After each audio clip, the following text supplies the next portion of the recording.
Something's been bothering me about Avatar 2. I saw it about a week ago, but there's one particular moment that's like spectacularly dumb, and I just haven't been able to stop thinking about it. It involves Jake Sully, Quaritch, Spider, and a moon pool. If you haven't seen Avatar 2, this probably might contain some spoilers, but I'm just going to recap what's going on in this particular scene. So, Jake Sully's back, and now he's got a family. So, like in the kind of third act of the film, his kids are being held hostage by Quaritch, who's like the bad guy from Avatar 1, who's now a big blue person. Quaritch has also got a human son called Spider, who's grown up on Pandora because of plot reasons.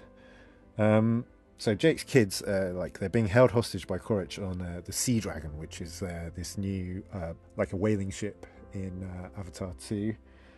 So Jake needs to get onto the Sea Dragon, rescue his kids, and his kids are being held near the moon pool. So if you don't know what a moon pool is, it's kind of like basically just a big hole in the bottom of a boat where submersibles and divers can kind of enter and leave the open water.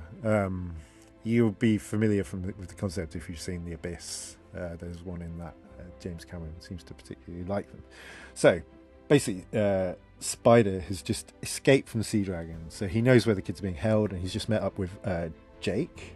Spider says to Jake, "Oh yeah, your kids, they're being held by the moon pool." And then Jake goes, "What's a moon pool?"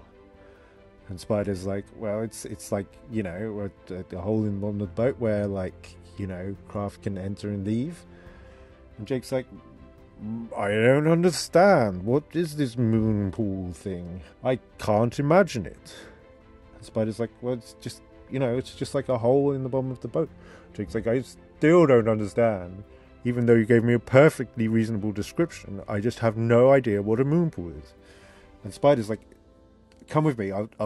I'll physically show you what the moon pool is. We'll go there together, and I'll show you." And Jake's like, "I am very excited to find out what this funny moon pool thing is."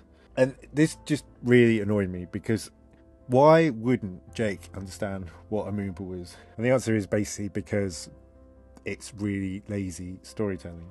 So basically, because Spider has to show him the moon pool, it gives Spider a reason to go back to the Sea Dragon, and then inevitably, like, he has to be there with his father, Quaritch, after the fight, so he can, like, save him. Like, he has to make that choice. That's, you know, you can see it coming miles away, but it's just such a stupid way to do it, because it doesn't make any sense.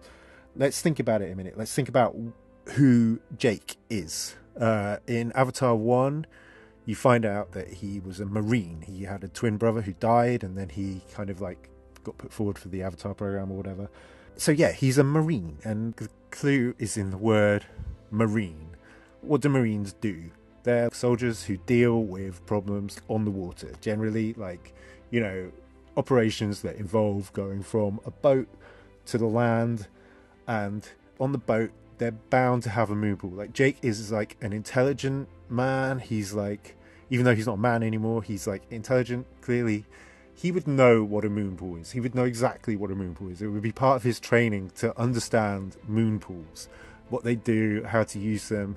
But no, he's like, "But what is this moon pool concept? You have to show me a moon pool. I don't understand anymore." It's just infuriating, because there's like so many ways they could have just solved the problem without having to like lobotomize the character. It's like, why not just have it that Spider just genuinely wants to save his like adopted sister?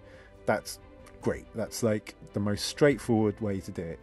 I want to be there with you, Jake, to make sure that they're okay, and you could still have him bump into Quaritch and like save him. Or you could have it that maybe like Spider's breathing mask gets broken somehow. That would be cool. That would give it like a sense of like peril, and like he has to go back to the Sea Dragon and find a new mask so he can breathe the Pandoran air. And then, you know, it's kind of like there's actually a genuine kind of like sense of threat, and like it's like a ticking bomb. It's like, you know, he has to get there, and he has to be there to save himself. But no, they just go for this really stupid way of doing it. It doesn't make any sense for the character, and it's just very silly. And I just wonder what's going to happen in the next film. Like, will Jake suddenly forget how gravity works? There's probably like a million other things that are wrong with this film, but this one, it was just particularly stood out to me.